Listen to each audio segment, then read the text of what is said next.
മറയേണ്ടതോർത്ത് ചന്ദ്രനക്ഷത്രാദികൾ വിതുമ്പുമ്പോൾ മാറ്റമില്ലാതെങ്ങും വിരാജിക്കും ദൈവമേ, അങ്ങയെ വാഴ്ത്തുന്നു ഞങ്ങൾ. ഉദിച്ചെങ്ങും പ്രഭതൂകും പാരിലെ സൂര്യരശ്മിയേക്കാൾ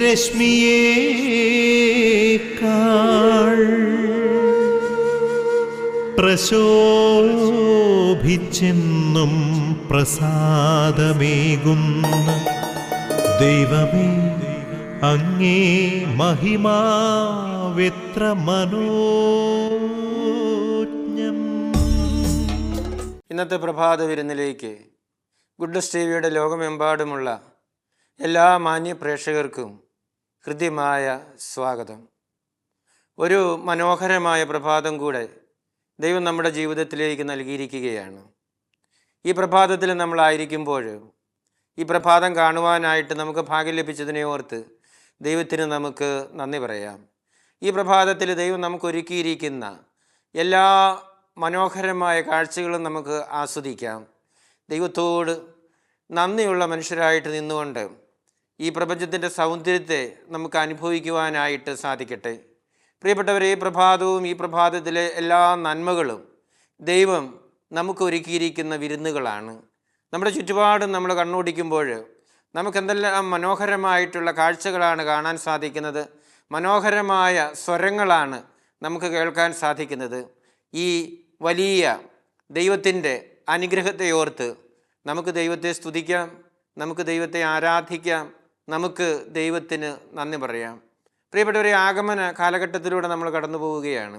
ആഗമന കാലത്തിൻ്റെ പ്രത്യേകത എന്ന് പറയുന്നത് കർത്താവിൻ്റെ വരവിനായിട്ട് നമ്മൾ ഒരുങ്ങുന്നതിനുള്ള ഒരു കാലഘട്ടമാണ്.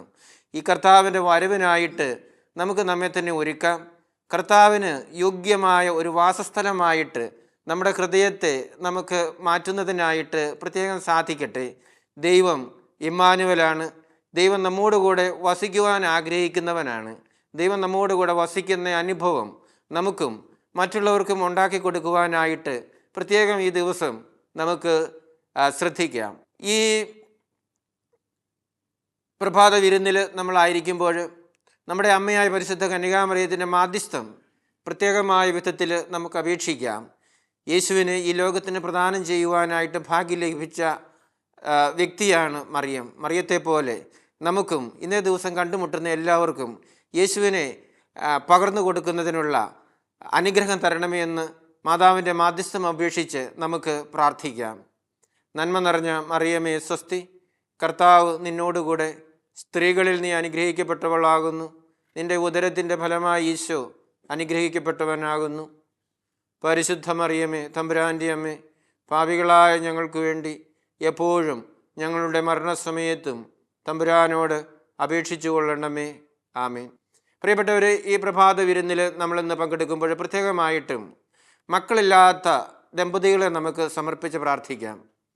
അവരുടെ ദാമ്പത്യ ജീവിതത്തിൽ മക്കളെ ലഭിക്കാത്തതിൻ്റെ പേരിൽ വേദനയും ദുഃഖവും സങ്കടവുമായിട്ട് കഴിയുന്ന ഒത്തിരി ദമ്പതിമാർ നമ്മുടെ ചുറ്റുമൊക്കെയുണ്ട്. അവരെ കർത്താവിൻ്റെ കരങ്ങളിൽ സമർപ്പിച്ച് മക്കളെ നൽകി അവരെ അനുഗ്രഹിക്കണമേ എന്ന് നമുക്ക് കർത്താവിനോട് പ്രത്യേകം പ്രാർത്ഥിക്കാം. കർത്താവിൻ്റെ വചനം ശ്രവിക്കുവാനായിട്ട് നമുക്ക് നമ്മെ തന്നെ ഒരുക്കാം. ദൈവത്തിൻ്റെ വചനം നമ്മുടെ ഉള്ളിൽ സ്വീകരിക്കുവാനായിട്ടുള്ള സാഹചര്യം നമ്മളിൽ സൃഷ്ടിക്കണമേ എന്ന് നമുക്ക് പ്രാർത്ഥിക്കാം. വചനം മറിയത്തിൻ്റെ ഹൃദയത്തിലേക്ക് കടന്നു ചെന്നപ്പോഴാണ് യേശുവിന് ജന്മം കൊടുക്കുവാനായിട്ടുള്ള ധൈര്യവും ശക്തിയുമൊക്കെ മറിയത്തിന് ലഭിക്കുന്നത്. മറിയത്തിന് കർത്താവിൻ്റെ ആ ക്ഷണത്തോട് ഫിയാത്ത് പറയുന്നതിനായിട്ട് സാധിക്കുന്നത്. നമുക്കും വചനം നമ്മുടെ ജീവിതത്തിൽ സ്വീകരിച്ച് ദൈവത്തിൻ്റെ അരുളപ്പാടുകളോട് ഫിയാത്ത് പറയുന്ന ആളുകളായിട്ട് മാറുവാനായിട്ട് നമ്മുടെ ജീവിതത്തിൽ നമുക്ക് സാധിക്കട്ടെ. പരിശുദ്ധാത്മാവിൻ്റെ നിറവിനായിട്ട് നമുക്ക് പ്രാർത്ഥിക്കാം. വചനം നമ്മുടെ ഓരോരുത്തരുടെയും ഉള്ളിലേക്ക് കടന്നു വന്ന് നമ്മെ പരിവർത്തനപ്പെടുത്തുന്നതിനും നല്ല തീരുമാനങ്ങൾ ജീവിതത്തിൽ സ്വീകരിക്കുന്നതിനുള്ള അനുഗ്രഹം നമുക്ക് തരണമേ എന്ന് പരിശുദ്ധാത്മാവിനെ വിളിച്ച് നമുക്കിപ്പോൾ അപേക്ഷിക്കാം. പരിമളത്തിനുറവയാം നറുസൗരഭ്യമാകട്ടെ ഞങ്ങളുമീ മണ്ണിൽ. പ്രിയപ്പെട്ടവരെ, ഇന്നേ ദിവസം നമുക്ക് വിശുദ്ധ യോഹന്നാൻ്റെ സുവിശേഷം 1-ാം അധ്യായം 57 മുതൽ 66 വരെയുള്ള വാക്യങ്ങൾ വായിച്ച് ധ്യാനിക്കാം. എലിസബത്തിന് പ്രസവ സമയമായി. അവളൊരു പുത്രനെ പ്രസവിച്ചു. കർത്താവ് അവളോട് വലിയ കാരുണ്യം കാണിച്ചിരിക്കുന്നു എന്ന് കേട്ട അയൽക്കാരും ബന്ധുക്കളും അവളോടൊത്ത് സന്തോഷിച്ചു. 8-ാം ദിവസം അവർ ശിശുവിൻ്റെ പരിച്ഛേദനത്തിന് വന്നു. പിതാവിൻ്റെ പേരനുസരിച്ച് സക്കറിയ എന്നവന് പേര് നൽകാൻ അവർ ആഗ്രഹിച്ചു. എന്നാൽ ശിശുവിൻ്റെ അമ്മ അവരോട് പറഞ്ഞു, അങ്ങനെയല്ല, അവൻ യോഹന്നാൻ എന്ന് വിളിക്കപ്പെടണം. അവർ അവളോട് പറഞ്ഞു, നിന്റെ ബന്ധുക്കളിൽ ആർക്കും ഈ പേര് ഇല്ലല്ലോ. ശിശുവിന് എന്ത് പേര് നൽകാനാണ് ആഗ്രഹിക്കുന്നതെന്ന് അവൻ്റെ പിതാവിനോട് അവർ ആംഗ്യം കാണിച്ച് ചോദിച്ചു. അവനൊരു എഴുത്തുപലക വരുത്തി അതിലെഴുതി, യോഹന്നാൻ എന്നാണ് അവൻ്റെ പേര്. എല്ലാവരും അത്ഭുതപ്പെട്ടു. തൽക്ഷണം അവൻ്റെ വായ് തുറക്കപ്പെട്ടു, നാവ് സ്വതന്ത്രമായി. അവൻ ദൈവത്തെ വാഴ്ത്തിക്കൊണ്ട് സംസാരിക്കാൻ തുടങ്ങി.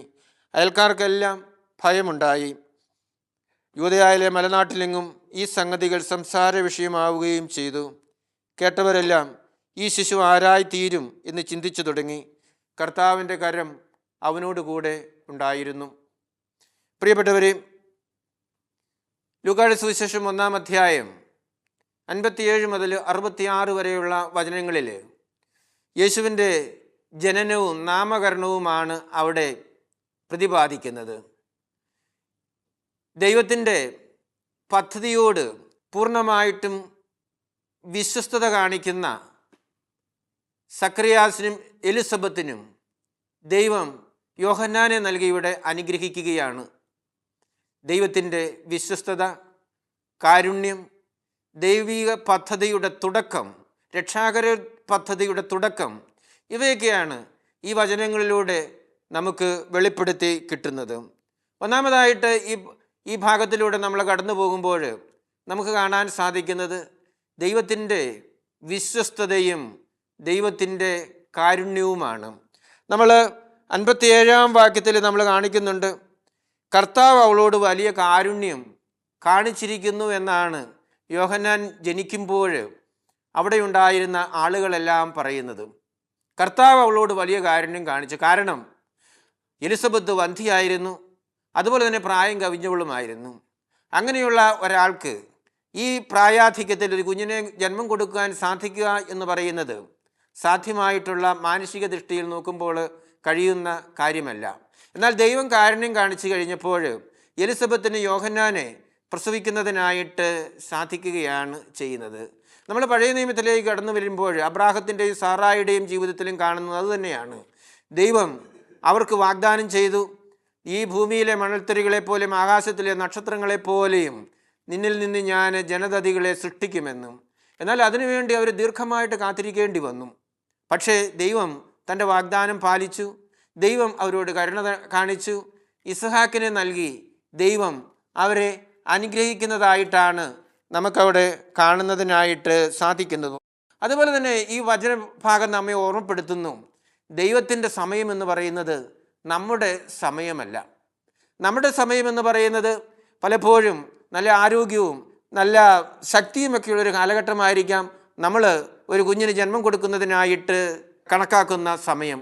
എന്നാൽ ദൈവത്തിൻ്റെ സമയം എന്ന് പറയുന്നത് നമ്മൾ പ്രതീക്ഷിക്കുന്ന സമയവും കാലവും ഒന്നുമല്ല. ഏത് വന്ധ്യതയിലും ദൈവത്തിന് കുഞ്ഞിനെ കൊടുക്കുന്നതിനായിട്ട് സാധിക്കും.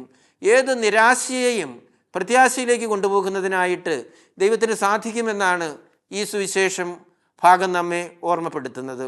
രണ്ടാമതായിട്ട് നമുക്ക് കാണുവാനായിട്ട് സാധിക്കുന്നത് അനുസരണത്തിൻ്റെ പ്രാധാന്യവും യോഹന്നാൻ്റെ പേരിടിയിലുമാണ്. യോഹന്നാന് പേരിടേണ്ട സമയമായപ്പോൾ യോഹന്നാൻ്റെ കുടുംബക്കാരും ബന്ധുക്കളുമൊക്കെ പറഞ്ഞു, അവന് സക്രിയാസ് എന്നുള്ള പേരാണ് ആചാരവും പാരമ്പര്യവും ഒക്കെ അനുസരിച്ച് ഇടേണ്ടത് എന്ന്. എന്നാലും മാലാഖയുടെ നിർദ്ദേശമനുസരിച്ച് ജോൺ എന്ന പേര്, യോഹന്നാൻ എന്ന പേരിടുന്നതിന് നിർബന്ധം പിടിക്കുകയാണ്. സക്കറിയായോട് ചോദിച്ചപ്പോൾ സക്കറിയായും ഒരു ഫലകത്തിൽ എഴുതി കൊടുക്കുന്നു, യോഹന്നാൻ എന്ന പേരാണ് ഇടേണ്ടത് എന്നും. ദൈവത്തിൻ്റെ പദ്ധതി അനുസരിച്ച് ആ പേരിടാനായിട്ട് അവർ തീരുമാനിച്ചു കഴിഞ്ഞപ്പോഴും ഇത് സക്കറിയായുടെ സംസാരശക്തി തിരിച്ചു കിട്ടുന്നു, അതുപോലെ തന്നെ കേൾവി ശക്തി തിരിച്ചു കിട്ടുന്നു. പ്രിയപ്പെട്ടവരെ, ഇത് വഴിയായിട്ട് നമുക്ക് കാണാൻ സാധിക്കുന്നത് അനുസരണത്തിൻ്റെ വിജയം വിശ്വാസത്തിൻ്റെയും അതുപോലെ തന്നെ പാരമ്പര്യത്തിൻ്റെയും ഒക്കെ മേലെ ഉണ്ടാകുന്നതായിട്ടാണ്. ദൈവത്തെ അനുസരിക്കുന്ന വ്യക്തികളായിട്ട് മാറുമ്പോൾ നമ്മുടെ ജീവിതത്തിൽ അത്ഭുതങ്ങൾ ഉണ്ടാകുന്ന സാഹചര്യം ദൈവം സൃഷ്ടിക്കുന്നു എന്നുള്ളതാണ്. മൂന്നാമതായിട്ട് ഈ ഭാഗത്തിലേക്ക് നമ്മൾ കടന്നു വരുമ്പോൾ നമുക്ക് കാണാൻ സാധിക്കുന്നത് സമൂഹവും അതുപോലെ തന്നെ അവരുടെ സാക്ഷ്യവുമാണ്. എലിസബത്തിന് ഈ കുഞ്ഞിനെ ലോകത്തിന് പ്രസവിച്ചു കഴിഞ്ഞപ്പോൾ ഇതാ ആളുകളെല്ലാം സന്തോഷിക്കുകയാണ്. കർത്താവ് അവളോട് വലിയ കാര്യങ്ങൾ ചെയ്തിരിക്കുന്നു എന്ന ആ സംഗതി ആ ലോകം, ആ സമൂഹം മുഴുവനും പരിചയപ്പെടുത്തുകയാണ്, അല്ലെങ്കിൽ അത് പറഞ്ഞു കൊടുക്കുന്നതായിട്ടാണ് നമുക്കിവിടെ കാണുന്നതിനായിട്ട് സാധിക്കുന്നത്. വാസ്തവത്തിൽ എലിസബത്ത് ഈ പ്രായാധിക്യത്തിലൊരു കുഞ്ഞിനെ പ്രസവിച്ചു കഴിഞ്ഞപ്പോൾ ആ ജനത്തിന് ഭയവും അത്ഭുതവുമൊക്കെയാണ് ഉണ്ടായത്. എങ്കിലും അവർക്ക് ആ കുഞ്ഞ് ജനിച്ചതിലുണ്ടായ സന്തോഷം അവർ എല്ലാവരോടും പറഞ്ഞു കൊടുക്കുന്നതായിട്ടാണ്, അല്ലെങ്കിൽ പറഞ്ഞു പരത്തുന്നതായിട്ടാണ് നമുക്കിവിടെ കാണാനായിട്ട് തീരുന്നത്. അവരെല്ലാവരും ഈ ശിശുവിനെ കണ്ടപ്പോൾ ചോദിക്കുന്നൊരു ചോദ്യം, ഈ ശിശു എന്തായിട്ട് തീരും എന്നുള്ളതാണ്. യോഹന്നാൻ്റെ ദൗത്യത്തെക്കുറിച്ചുള്ള ഒരു സൂചനയാണ് അവിടെ നമുക്ക് ലഭിക്കുന്നത്. യോഹന്നാൻ ആരായിട്ട് തീരും? യോഹന്നാൻ യേശുവിൻ്റെ മുന്നോടിയായിട്ട് തീരും എന്നുള്ള ഒരു സന്ദേശം.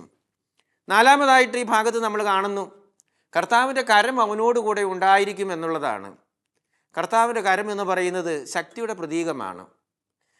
കർത്താവിൻ്റെ കരം അവനോടുകൂടെ ഉണ്ടായിരിക്കുമെന്ന് പറഞ്ഞാൽ അവൻ്റെ അടുത്ത് തന്നെ അവനോടൊപ്പം ഉണ്ടായിരിക്കും, അവനെ ശക്തിപ്പെടുത്തും എന്നുള്ളതാണ്. മറ്റു വാക്കുകളിൽ നമ്മൾ പറഞ്ഞാൽ യോഹന്നാൻ ചെയ്യുന്നത് മുഴുവനും ദൈവത്തിൻ്റെ ശക്തിയാൽ പ്രേരിതരായിട്ടാണ്, അല്ലെങ്കിൽ ദൈവത്തിൻ്റെ ശക്തി കൊണ്ടാണ് എന്നാണ് അവിടെ നൽകുന്ന സൂചന. പ്രിയപ്പെട്ടവർ, ഈ ഭാഗത്തിലൂടെ നമ്മൾ കടന്നു പോകുമ്പോൾ ദൈവത്തിൻ്റെ സമയത്തിന് വേണ്ടി കാത്തിരിക്കുന്ന ആളുകളായിട്ട് നമുക്ക് മാറാം. പലപ്പോഴും നമുക്കതിനുള്ള ക്ഷമ നമ്മുടെ ജീവിതത്തിലില്ല. നമ്മൾ പ്രതീക്ഷിക്കുന്ന സമയത്ത്, നമ്മൾ ഉദ്ദേശിക്കുന്ന സമയത്ത് കാര്യങ്ങൾ നടക്കണം, സംഭവിക്കണം എന്നാണ് നമ്മളിപ്പോഴും ആഗ്രഹിക്കുന്നത്. എന്നാൽ ദൈവം പ്രവർത്തിക്കുന്നത് ദൈവത്തിൻ്റെ സമയത്താണ് എന്ന ആ വലിയൊരു ബോധ്യവും അതിനുവേണ്ടി കാത്തിരിക്കുന്ന ആളുകളുമായിട്ട് നമുക്ക് മാറുന്നതിനായിട്ട് സാധിക്കേണ്ടിയിരിക്കുന്നു. രണ്ടാമതായിട്ട് ദൈവത്തിൻ്റെ വെളിപ്പെടുത്തലുകൾ അനുസരിക്കുന്ന ആളുകളായിട്ട് നമ്മൾ മാറണം. എലിസബത്തിൻ്റെയും സക്കറിയായുടെയും ജീവിതത്തിലേക്ക് നമ്മൾ കടന്നു വരുമ്പോൾ ദൈവം അവരോട് അരുളി ചെയ്ത കാര്യങ്ങൾ മുഴുവനും അവർ അനുസരിച്ച് കഴിഞ്ഞപ്പോൾ, അല്ലെങ്കിൽ ആ നിർദ്ദേശങ്ങൾ അവർ പാലിക്കാനായിട്ട് തയ്യാറായി കഴിഞ്ഞപ്പോൾ അവരുടെ ജീവിതത്തിലെ ബുദ്ധിമുട്ടുകളും പ്രയാസങ്ങളും എല്ലാം മാറുന്നതാണ്. സക്കറിയായുടെ ആ സംസാരശക്തി തിരിച്ചു കിട്ടുന്നു. സക്കറിയായുടെ ജീവിതത്തിൽ സംഭവിച്ച ബുദ്ധിമുട്ടുകൾ മാറിക്കിട്ടുന്നതായിട്ട് കാണുന്നു. ഭാഗം നമ്മെ ഓർമ്മപ്പെടുത്തുന്ന മറ്റൊരു സന്ദേശം മറ്റുള്ളവർക്ക് സാക്ഷികളായിട്ട് നമ്മൾ മാറണമെന്നുള്ളതാണ്. മറ്റുള്ളവരുടെ ജീവിതത്തിൽ സംഭവിക്കുന്ന നല്ല കാര്യങ്ങൾ മറ്റുള്ളവരോട് പറഞ്ഞു കൊടുക്കുന്നതിനായിട്ടും അവരെ ദൈവിക അനുഭവത്തിലേക്ക് കൊണ്ടുവരുന്നതിനായിട്ടും നമുക്ക് സാധിക്കണം എന്നുള്ളതാണ്. അതുപോലെ തന്നെ നമ്മുടെ ഓരോരുത്തരുടെയും ജീവിതത്തിലേക്ക് നമ്മൾ കടന്നു വരുമ്പോഴും ദൈവം നമ്മോട് കാണിച്ച നന്മയുടെ കഥകൾ ഒത്തിരി പറയാൻ നമുക്കുണ്ടായിരിക്കും. അവയൊക്കെ മറ്റുള്ളവരോട് പറഞ്ഞു കൊടുക്കുന്നതിനായിട്ട് നമുക്ക് സാധിക്കണം. അങ്ങനെ അവരെയും ദൈവാനുഭവത്തിലേക്കും ദൈവസ്നേഹത്തിലേക്കും ഒക്കെ കൊണ്ടുവരുന്നതിനായിട്ട് നമുക്കും നമ്മുടെ ജീവിതത്തിൽ സാധിക്കണം എന്ന് ഈ സുവിശേഷ ഭാഗത്തിലൂടെ ഈശോ നമ്മെ പ്രത്യേകമായ വിധത്തിൽ ഓർമ്മപ്പെടുത്തുന്നുണ്ട്. പ്രിയപ്പെട്ടവരെ, ഈ ആഗമന കാലഘട്ടത്തിലൂടെ നമ്മൾ കടന്നു പോകുമ്പോൾ ഈ യോഹന്നാൻ്റെ ജനനത്തെക്കുറിച്ച് നമ്മൾ ധ്യാനിക്കുമ്പോൾ ദൈവത്തിൻ്റെ സമയത്തിന് വേണ്ടി കാത്തിരിക്കുന്ന, ക്ഷമയോടെ കാത്തിരിക്കുന്ന ആളുകളായിട്ട് മാറുന്നതിനായിട്ട് നമുക്ക് പരിശ്രമിക്കാം. പിതാവേ, സ്നേഹാഗ്നിയാൽ ജ്വലിക്കട്ടെ മക്കളാ ഞങ്ങളെല്ലാം.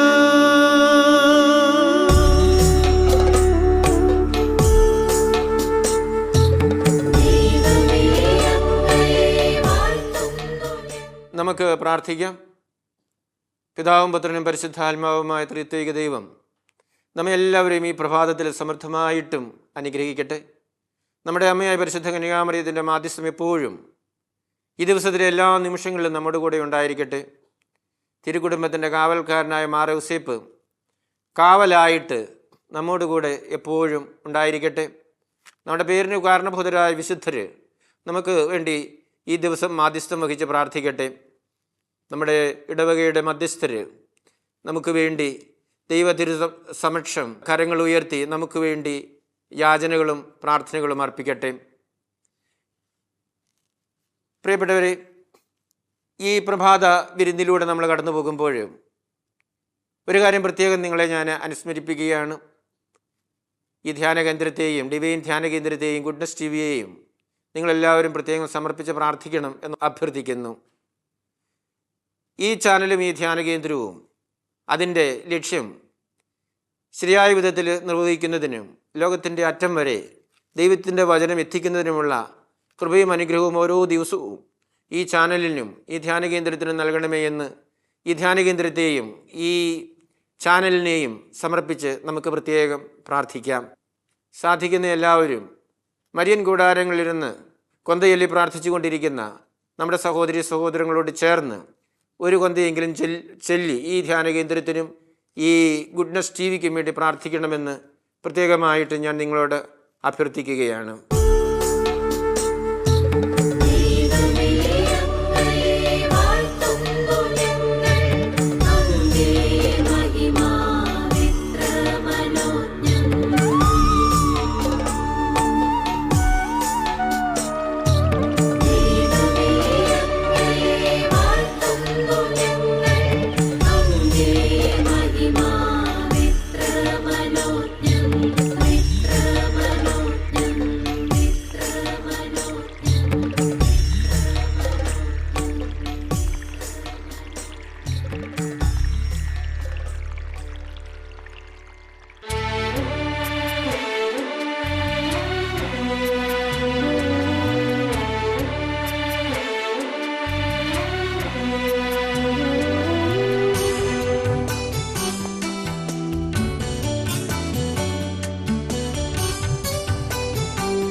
ഓർമ്മയിലുണ്ടൊരു ക്രിസ്മസ്, 1000 നിറമാർന്ന ക്രിസ്മസ്. ഉഷകാല നക്ഷത്ര സൂനുവായി ഉണ്ണിയേശു പിറന്ന പുണ്യദിനം. ഓർമ്മയിലുണ്ടൊരു ക്രിസ്മസ്, 1000 നിറമാർന്ന ക്രിസ്മസ്. ഉഷകാല നക്ഷത്ര സൂനുവായി ഉണ്ണിയേശു പിറന്ന പുണ്യദിനം. ഓർമ്മയിലുണ്ടൊരു ക്രിസ്മസ്.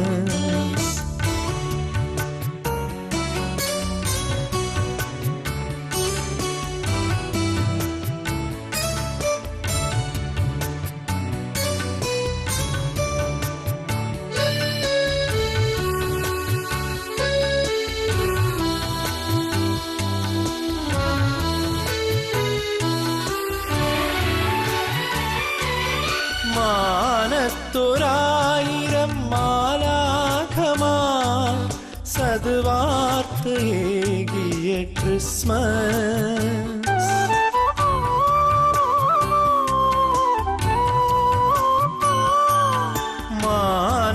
മാനത്തൊരായിരം മാലാഖമാർ സദ്വാർത്തയേകിയ ക്രിസ്മസ്. സന്മനസ്സുള്ളോർക്ക് ശാന്തിയേകി ദൈവം പറഞ്ഞ ക്രിസ്മസ്. സന്മനസ്സുള്ളോർക്ക് ശാന്തിയേകി ദൈവം പറഞ്ഞ ക്രിസ്മസ്. ഓർമ്മയിലുണ്ടൊരു ക്രിസ്മസ്, 1000 നിറമാർന്ന മഹിമാർന്ന ക്രിസ്മസ് ഉഷകാല നക്ഷത്ര സൂനുവായി ഉണ്ണിയേശു പിറന്ന പുണ്യദിനം.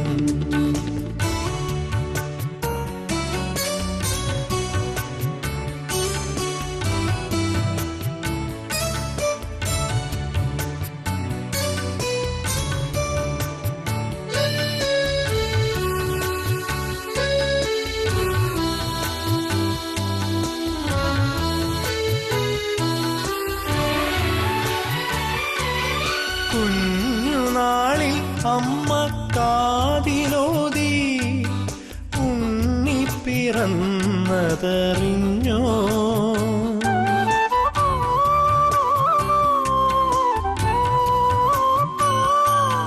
കുഞ്ഞുനാളിൽ അമ്മ കാതിലോതി ഉണ്ണി പിറന്നതറിഞ്ഞോ? നമ്മൾക്ക് സ്വർഗരാജ്യ വാതിൽ തുറന്ന. പ്രിയപ്പെട്ടവരെ, കർത്താവിൻ്റെ ആശീർവാദം ഈ പ്രഭാതത്തിൽ സ്വീകരിക്കുവാനായിട്ട് നമുക്ക് നമ്മുടെ ശിരസ് നമിക്കാം. നമ്മുടെ കർത്താവ് യേശു മിശിഹായുടെ കൃപയും പിതാവായ ദൈവത്തിൻ്റെ സ്നേഹവും പരിശുദ്ധാത്മാവിൻ്റെ സഹവാസവും നമ്മെല്ലാവരോടും കൂടെ ഉണ്ടായിരിക്കട്ടെ, ഇപ്പോഴും എപ്പോഴും എന്നേക്കും. ആമേൻ. പ്രിയപ്പെട്ടവരെ, ഈ പ്രഭാതത്തിൽ എന്നോടൊപ്പം പങ്കുചേർന്ന നിങ്ങൾക്കെല്ലാവർക്കും ഒരു നല്ല ദിവസവും അനുഗ്രഹപ്രദമായ സമയവും ഞാൻ പ്രത്യേകമായ വിധത്തിൽ ആശംസിക്കുകയാണ്. ഈ ദിവസം മുഴുവനും ദൈവം നിങ്ങളുടെ കൂടെ ആയിരുന്നുകൊണ്ട് നിങ്ങളെ നയിക്കട്ടെ എന്ന് പ്രത്യേകമായ വിധത്തിൽ പ്രാർത്ഥിക്കുന്നു. ഒരിക്കൽ കൂടി ആഗതമായിക്കൊണ്ടിരിക്കുന്ന ക്രിസ്മസിൻ്റെ എല്ലാ മംഗളങ്ങളും സ്നേഹപൂർവ്വം നിങ്ങൾക്ക് ഞാൻ ആശംസിക്കുകയാണ്. ഈ ക്രിസ്മസ് നമ്മളെ സംബന്ധിച്ചിടത്തോളം അത്യുന്നതങ്ങളിൽ ദൈവത്തിന് മഹത്വം നൽകുന്നതിനും ഭൂമിയിൽ നല്ല മനസ്സുള്ള എല്ലാവർക്കും സമാധാനം എത്തിക്കുന്നതിനുമുള്ള ഒരു അവസരമായിട്ട് മാറട്ടെ എന്ന് പ്രത്യേകമായിട്ട് ഞാൻ പ്രാർത്ഥിക്കുന്നു. ഒരിക്കൽ കൂടി നിങ്ങൾക്കെല്ലാവർക്കും ഗുഡ്നസ് ടിവിയുടെയും ഡിവൈൻ ധ്യാന കേന്ദ്രത്തിൻ്റെയും പേരിൽ നന്ദി പറഞ്ഞുകൊണ്ടും നല്ല ഒരു ദിവസം ആശംസിച്ചുകൊണ്ടും നിർത്തട്ടെ. നന്ദി.